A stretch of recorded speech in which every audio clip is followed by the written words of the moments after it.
Welcome back to Piss Galaxy. That was my favorite. That was honestly my favorite part of Mario Galaxy, was the Piss Galaxy. Both the game and the film. I'm glad that they put it in Mario the film. Golden Shower.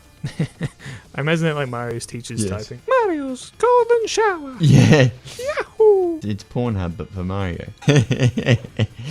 What did he mean by this? It's like furry or so, like furry videos or something like that. You know Princess Peach is not a furry. She likes dudes who wear my Well, onesies. what about when she's wearing the cat suit? By the way, Frank, I told you to save set, and the fact that you didn't is your own damn fault. You've got no more sympathy from me. And if it felt like you never had it before, you're also right, but fuck you. Should we talk about like the actual opinions on the Mario Galaxy film? Yes. I think that mine is going to be the most intense, so I'll let you guys go Alright. first. Frank, you can go first. I mean, I think I follow a lot of general... Oh my fuck.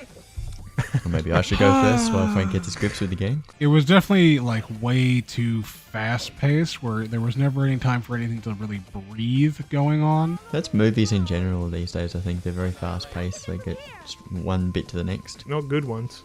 Well, but again, it's the opposite problem that the first movie had, where sometimes it was a bit too slow due to it being like an origin-esque movie, so we had to spend a whole bunch of time on like characters' origins. This one is just set piece after set piece after set piece after set piece after set piece. There's no like time to really like reflect on things that happen. No like character development really happens for the most part. But what they did improve on, in my opinion, is like the choreography in most of the scenes was much better, in my opinion. And like overall, I had fun watching it. It was a fun movie to watch. It seems to be the general consensus, is that the film is crap, but it's kind of fun. Alright, well, what did you think, Mabini? I wrote 246 words. Yeah, after Mabini and I saw the film, we've talked about it very, very briefly.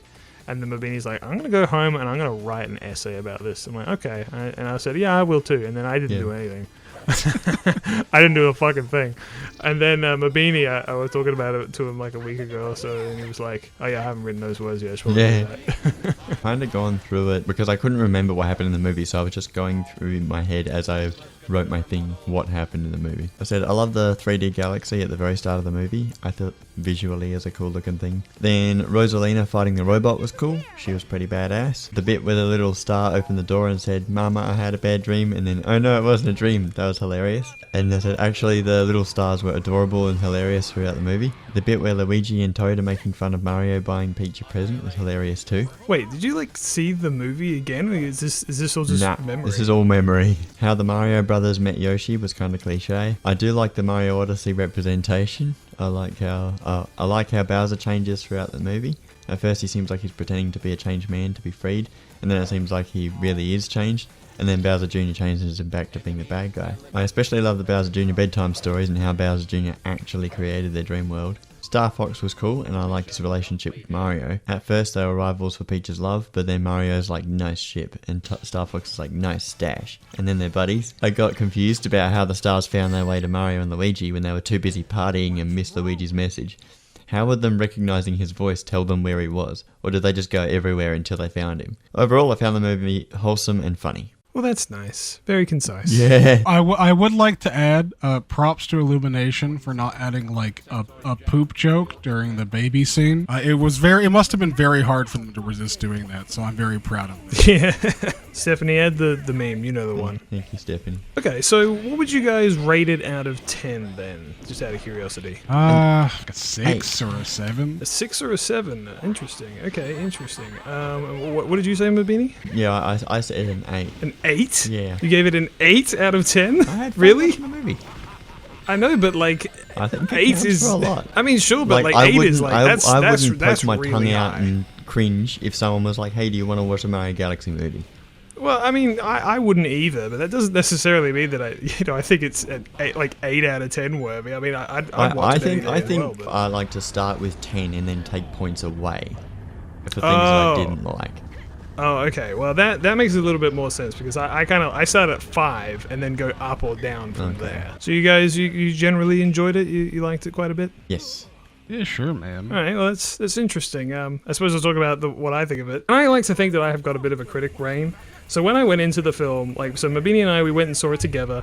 He went in with a big smile on his face, and I went in with a big scowl. I was expecting to hate it.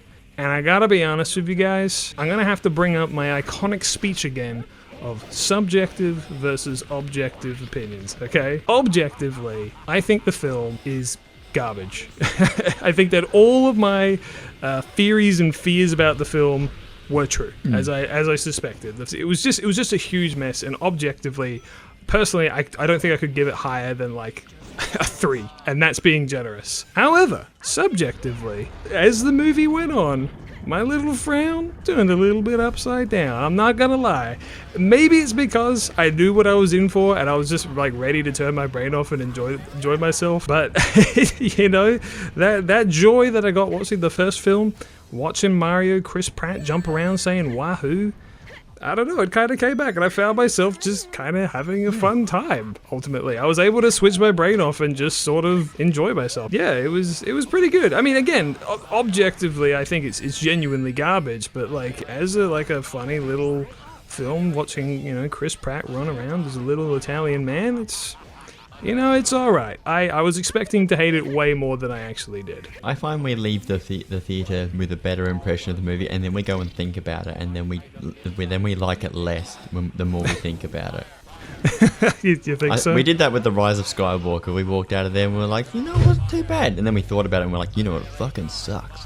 Yeah, you know, that actually is true. When we saw that, I was kind of disappointed by it. But I was like, it's not the worst thing ever. And then later on, I was like, actually, I think this is actually one of the worst films I've ever seen in my life. Yeah, I think about it. That film is so bad that. Yeah.